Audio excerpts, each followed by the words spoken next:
L'empreinte française en Afrique est de plus en plus remise en question. Un rejet unanime de la politique néocoloniale de la France se fait sentir, entraînant un déclin de son influence, qu'elle soit d'ailleurs militaire, diplomatique, économique ou même culturelle dans ses anciennes colonies.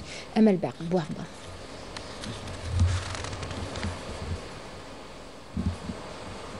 Géopolitique en Afrique, de nouveaux rapports de force et blocs stratégiques ont émergé renversant l'équilibre des alliances traditionnelles. Longtemps convoité pour ses richesses minières et pétrolières, le continent veut se réapproprier ses ressources. Sur fond de tensions grandissantes, la politique néocoloniale française suscite une contestation populaire sans précédent en Afrique. Un discrédit qui tient également à l'histoire coloniale de ce pays qui n'arrive pas à se départir de son arrogance et de son sentiment de supériorité en considérant une grande partie de l'Afrique comme son précaré géopolitique. De l'aveu même des experts, la France enregistre une perte de son influence sur le continent qui s'est manifestée avec notamment le rejet spectaculaire de la présence militaire française en Afrique, mais aussi diplomatique, économique et même culturelle. Ce pays a perdu beaucoup d'avantages au plan international.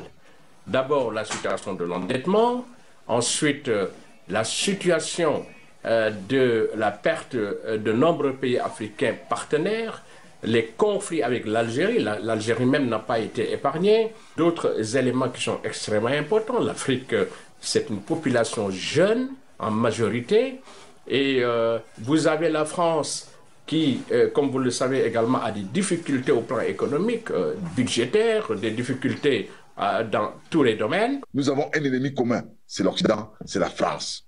La France est notre ennemi commun. Donc, il est temps qu'on se réveille. Peuple d'Afrique, réveillons-nous. Seul, on ne peut rien. Unis, on est plus fort. Je milite pour cette union, tous à l'unisson. Quand un frère africain est fort, mettons-le derrière lui pour qu'il soit encore plus fort. Selon bon nombre d'experts, cet ancien colonisateur nage en plein décalage avec la réalité et les aspirations des peuples et États africains, qui rejettent l'ingérence dans la gestion de leurs affaires internes, ainsi que les actions portant atteinte à leur souveraineté et leur indépendance. Sur le plan économique, la France est perçue comme une puissance prédatrice et dominatrice. Elle se positionne aussi comme donneuse de leçons en matière de démocratie et de droits de l'homme, souvent à géométrie variable. Face aux nouveaux enjeux géopolitiques, la redéfinition des relations économiques et diplomatiques, ainsi que la promotion d'une coopération équitable et d'un partenariat gagnant-gagnant s'impose avec acuité. Les dirigeants français doivent apprendre à respecter le peuple africain et reconnaître la valeur de ses sacrifices. Au lieu de s'en prendre à l'Afrique, il devrait concentrer ses efforts sur la résolution des problèmes qui préoccupent le peuple français. L'Algérie est pleinement consciente de toutes les manœuvres qui l'entourent, en particulier celles de l'Occident et de la France, qui ne veulent pas une Algérie forte et influente. Avec l'émergence de puissances régionales et la multipolarité du monde, l'Afrique est bel et bien déterminée à mettre un terme à la politique néocoloniale de la France. Une politique qui n'a plus sa place dans ces pays africains souverains et seuls maîtres de leur destin.